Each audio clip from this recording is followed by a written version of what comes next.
Hello, I'm Dr. Karen Hiltz, and I want to welcome you to another week of the Apple Report. This week we're going to talk about private school. Now, I briefly touched on private schools in previous sessions because there are funds available through state legislated scholarship programs, and then some states even have education savings account programs that help parents send their child or children to a private school. But the majority of the state legislated support is through scholarship type programs. Now, private schools range from the very affluent to the very urban, low income, low socioeconomic range. So just because you don't think that you can send your child to a private school, think again, because there are organizations, there are scholarships, and there are ways to send your child to a private school, depending on the state that you live in. But there again, private school is private school, and there's not really a lot to say about it because they're not legislated like public school is.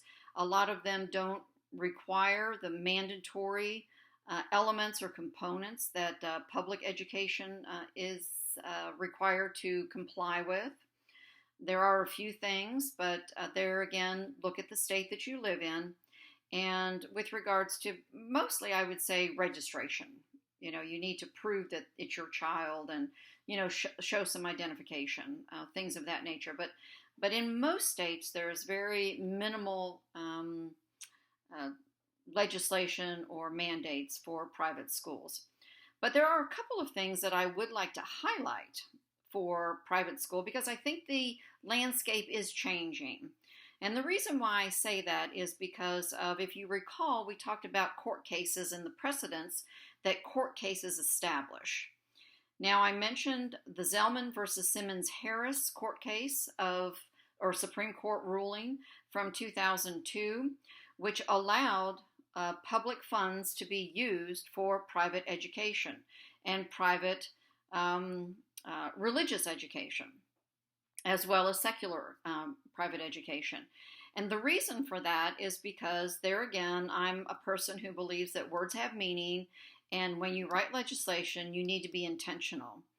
And the legislation in Ohio, because this was an Ohio case that the U.S. Supreme Court heard, and it allowed for the scholarship program to continue, even though the parents chose a private Christian school to send their children to, or religious school to send their children to, that because the money did not go from the state to the institution, it went to the parents, and it allowed the parents the freedom of choice, the freedom to choose the private institution they wanted to send their child to. Now, just this week, or last week, I should say, June 30th, actually, it might have been the 29th that the case was decided, but it was actually published on June 30th, that the Espinoza versus the Montana Department of Revenue case was decided by the U.S. Supreme Court. And that was a similar ruling, but the gist behind that one is that, again, the money isn't being sent to a particular school. It's being provided to the parents, and the parents are choosing the school that they want their child to go to, regardless of whether it's religious or secular, private school. And so therefore, there's another case that the U.S. Supreme Court has decided that gives some credibility or some precedence in moving forward with challenging Blaine Amendment language in state constitutions. Now, I'm sure there's going to be a flurry of focus with regards to public tax dollars being utilized for private education.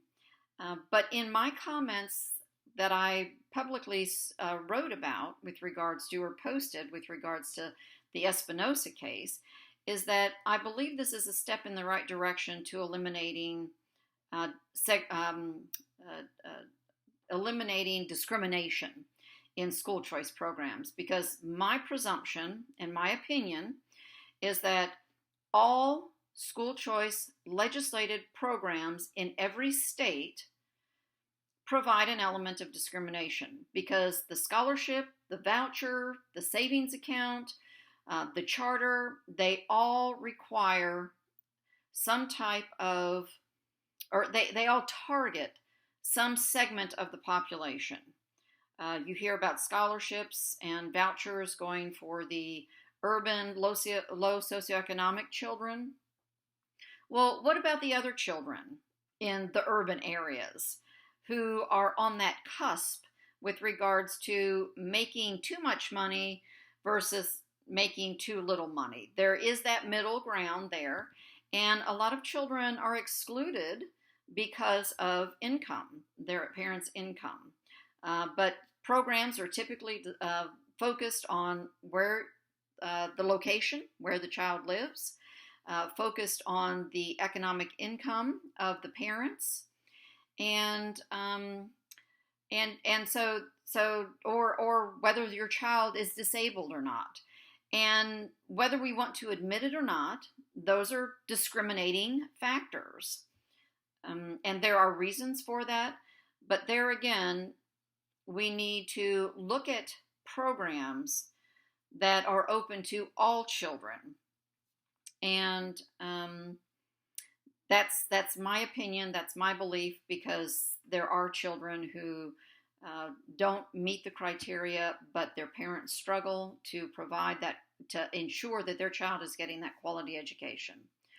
So I hope that this was informative, and I welcome your feedback through the comment section of the platform that you viewed this video on. I ask you to like and share this video, and I look forward to speaking with you next week, where we will talk about homeschooling and some of the homeschooling programs and how homeschooling has evolved over the last decade at least. So thank you, and I look forward to speaking with you next week.